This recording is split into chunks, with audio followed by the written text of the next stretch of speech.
Koneksi antar materi ini adalah tugas dari guru penggerak dalam modul 1.2 yang dimana saya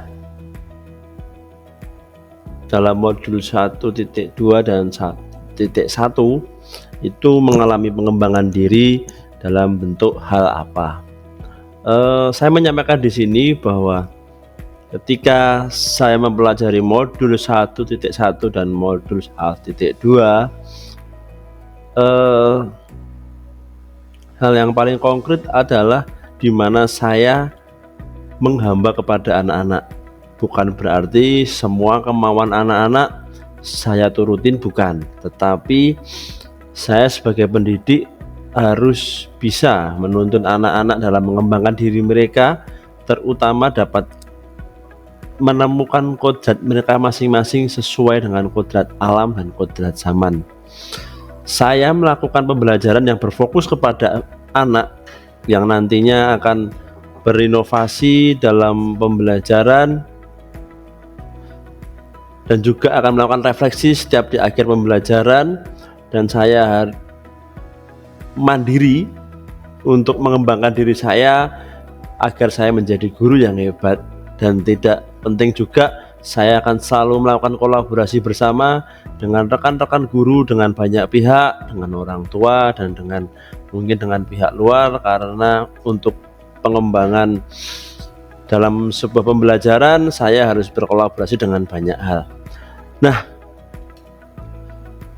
ini pembelajaran saya yang saya bisa lakukan adalah ketika saya berfokus dengan anak.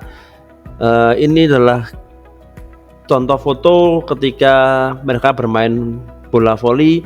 Saya melakukan modifikasi, jadi untuk mencapai tujuan, dalam artian tujuan untuk passing bawah, ketika mereka hanya monoton, mereka tidak mau melakukan, makanya saya melakukan sebuah permainan yang dimodifikasi. Permainan ini nantinya adalah anak-anak melakukan passing bawah atau passing atas, mereka bisa melalui net, dan ketika mereka bisa memasukkan bola ke dalam lapangan lawan, mereka akan mendapatkan poin. Nah, dalam pembelajaran ini saya juga berinovasi, tidak hanya di lapangan, saya juga memberikan sebuah materi dalam materi olahraga dengan cara memberikan sebuah presentasi. Presentasi ini saya melakukan presentasi kecil, dalam artian dalam presentasi itu ada MC, jadi mereka belajar menjadi MC, menjadi moderator, dan ada juga yang menjadi penyampai materi, dan juga teman-teman yang tidak melakukan penyampaian materi, mereka menjadi audiens. Ketika mereka tidak tahu tentang permasalahan olahraga, mereka bisa melakukan pertanyaan melalui moderator. Ini inovasi-inovasi pembelajaran yang bisa saya tampilkan di sini. Tidak lupa, setiap dari akhir pembelajaran saya akan memberikan refleksi, itu kadang melalui Google Form, mungkin juga saya akan menanyakan secara lisan, menanyakan apakah kegiatan yang sudah saya berikan itu ada kelemahan dan kelebihan. Yang terpenting adalah mereka dapat menemukan kebermaknaan yang mereka bisa ambil untuk kehidupan sehari-hari yang mereka bisa lakukan, terutama untuk menjadi bekal mereka di masa yang akan datang. Nah, selanjutnya saya melakukan sebuah perubahan dengan mandiri, karena saya tahu ketika saya tidak bisa berkembang, saya tidak akan bisa menjadi guru yang hebat.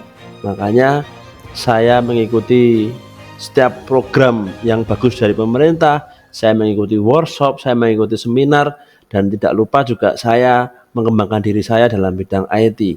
Karena untuk menjadi guru hebat tidak bisa kita hanya berdiam diri saja tanpa kita melakukan sebuah perubahan yang besar dalam diri kita. Nah, selanjutnya adalah dalam berkolaborasi. Ketika berkolaborasi ini, saya akan meminta bantuan kepada banyak pihak untuk menyampaikan materi olahraga tentang seminar kesehatan contohnya. Jadi anak-anak satu angkatan saya ajak untuk di dalam sebuah aula, mereka akan mendengarkan sebuah seminar kesehatan dari puskesmas atau dari pihak yang lain, yang terutama itu berkaitan tentang keolahragaan, dan juga saya akan berkolaborasi dengan orang tua untuk bisa mengetahui perkembangan yang terjadi dalam diri anak-anak. Nah, ini adalah refleksi yang sudah saya lakukan ketika saya melakukan perubahan tadi. Ketika saya sudah belajar dalam modul 1 dan modul 1.2, saya melihat bahwa proses itu membuat anak-anak merasa bahagia dan mereka tidak ada lagi rasa tuntutan dari guru untuk memenuhi sebuah batas KKM, tidak ada rasa terpaksa lagi dalam melakukan tugas, dan mereka sangat senang lagi. Dan saya juga termotivasi ketika melihat itu. Saya harus banyak berinovasi dalam pembelajaran, karena ketika saya melihat dalam pembelajaran itu kurang menarik, saya harus mengubah metode itu, mengubah cara penyampaiannya, cara pemberian materinya, agar anak-anak lebih senang lagi dalam mengikuti sebuah proses pembelajaran. Nah, selanjutnya adalah dampak apa yang saya lakukan dalam proses pembelajaran itu.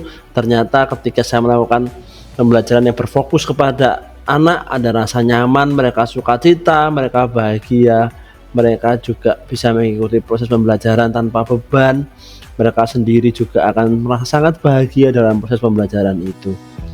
Nah, dari situ ketika saya melihat pembelajaran, saya tertantang lagi untuk banyak mempelajari metode-metode pembelajaran yang harus saya lakukan, agar ketika saya menemui permasalahan apa yang terjadi, saya bisa memberikan hal yang menarik, hal yang membuat anak-anak merasa bahagia dalam mengikuti setiap proses pembelajaran. Quotes hari ini yang saya sampaikan adalah, karena dengan bahagia semua permasalahan akan dapat dengan mudah kita hadapi bersama. Itu quotes dari saya. Terima kasih sudah mendengarkan materi antar koneksi. Sekali lagi saya mengucapkan banyak terima kasih.